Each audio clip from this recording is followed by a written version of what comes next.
Hello, magandang gabi po sa inyong lahat. Nandito naman po inyong kaibigan at kapatid na si Lolo Ben na nagbibigay sa inyo ng kwento, kuro-kuro, opinion at balita araw-araw. At ngayong gabi, ang balita natin ngayon ay tungkol dito sa nagsalpukan o nagbanggaan na isang American Airlines na aeroplano at saka isang Black Hawk Sikorsky helicopter. Ito ay nangyari sa Washington, D.C., doon mismo sa sentro ng gobyerno ng Amerika. At ito ay nangyari nung isang gabi doon sa Amerika at 8:48 ng gabi. At maliwanag na maliwanag yung kalangitan at kitang-kita, pero ang nakapagtataka kung bakit itong Black Hawk, diretso doon sa, flight plan ng American Airlines na palanding na. Malapit na, maglalanding na siya, eh. Binangga ng Sikorsky helicopter. So, anong nangyari, sumabog yung helicopter at saka yung eroplano at bumagsak sila sa Potomac River. Ito yung river na doon mismo sa Washington, D.C. pala ito. At 3 miles away from the center of the government kung nasaan yung White House at saka yung Capitol Building. So, yung mga lulan ng eroplano na 60 passengers at saka 4 na crew, 64, patay lahat. At saka naman yung piloto at saka yung co-pilot ng Sikorsky helicopter, ito yung Black Hawk, namatay din. At hanggang ngayon, hindi pa nabibilang lahat o nakukuha lahat yung mga namatay doon sa ilog. Alam niyo, winter ngayon, malamig, sigurado yan. Pagbagsak, pagsabog, nalunod yung mga katawan, malamig yung tubig, wala na.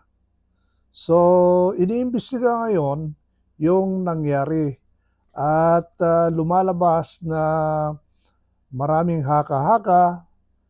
Ang mahirap dito is yung nasa eroplano, karamihan sa kanila, ito yung mga teenagers na members ng US figure skating team. Ang babata nila, 20 plus sila. Ang pagkalam ko, 24 o 26 sila. Patay sila lahat, pati yung mga coaches nila at some of them, kasama nila yung mga parents nila.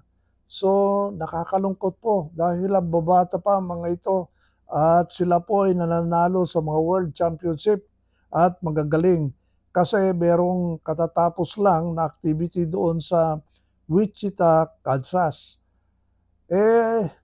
Ang malungkot, may balita kaninang umaga na meron tayong pulis, colonel, opisyal na kasama sa eroplano at siya po ay namatay. At siya po ay nandun sa Amerika on official business. Ito po si Colonel Pergentino Malabed Jr. Doon sa thread sa Facebook, nalaman ko, kasi yung Malabed na yan, na pangalan, alam ko Ilocano yan.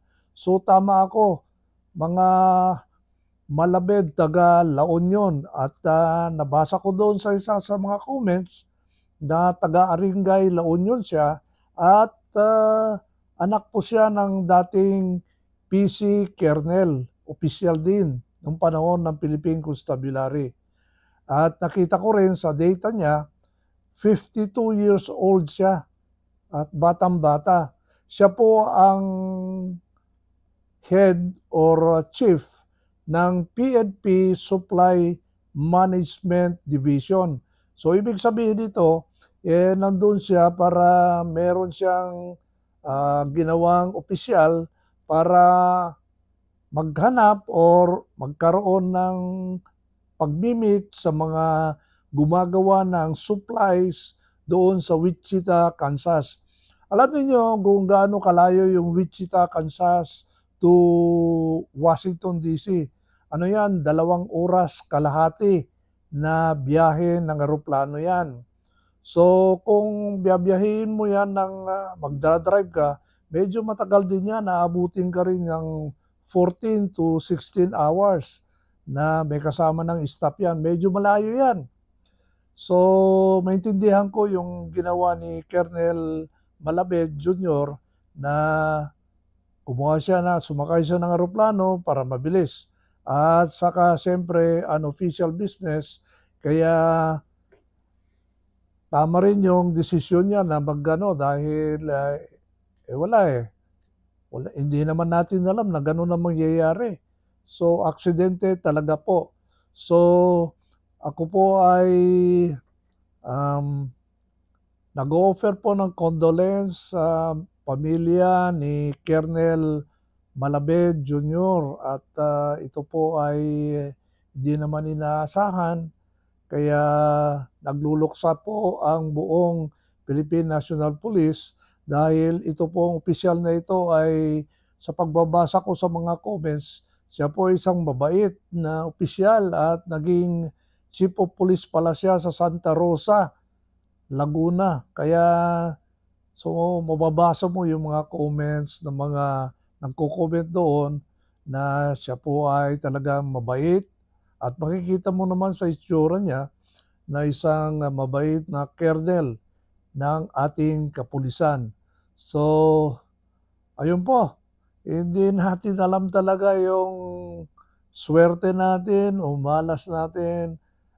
Talaga kung panahon mo na talaga talaga wala kang magagawa. So ganon.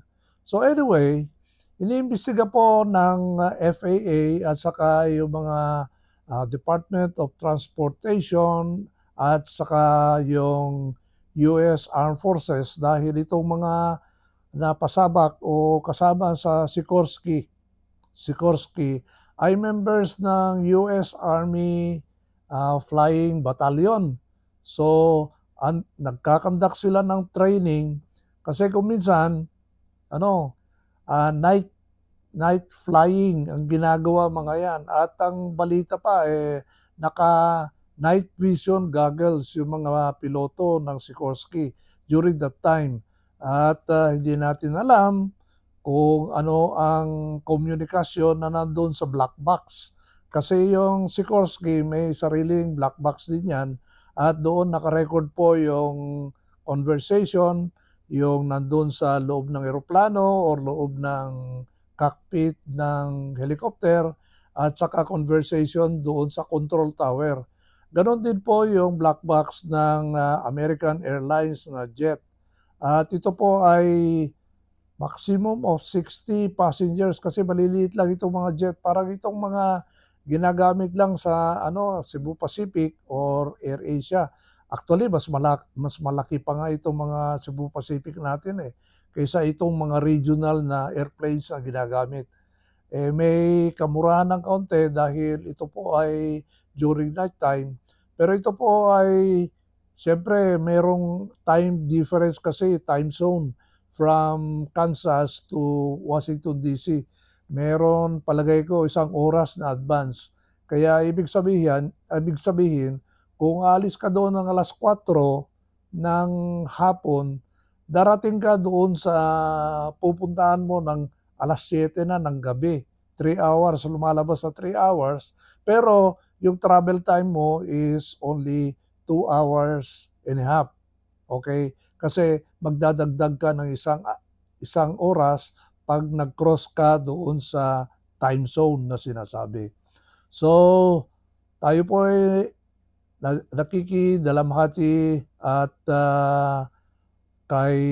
sa pamilya ni Colonel Malabed Jr. dito sa nangyari. At siyempre sana maganda yung resulta ng investigasyon. At siyempre alam niyo itong mga namatay talagang nagluluksa din yung mga different families na affected dito dahil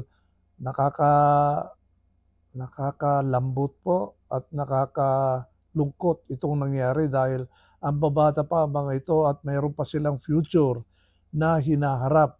So anyway, hindi natin alam at alam ko naman, hindi natin alam kung ano pa yung mangyayari sa investigasyon, pero sigurado ako insured lahat itong ah, mga namatay at sila po ay mabibigyan ng karapat-dapat na insurance.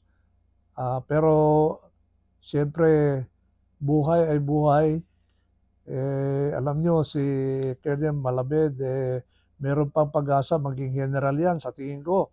So anyway, so yun lang muna ang ating kwento ngayong gabi at tayo'y nakikiisa sa malungkot na nangyari sa ating kapatid na si Colonel Malabed at dito sa mga bata pang members ng US skating team at sa mga iba pang pasahero. So yun lang po ang aking balita ngayong gabi at magandang gabi po sa inyo lahat. Bye!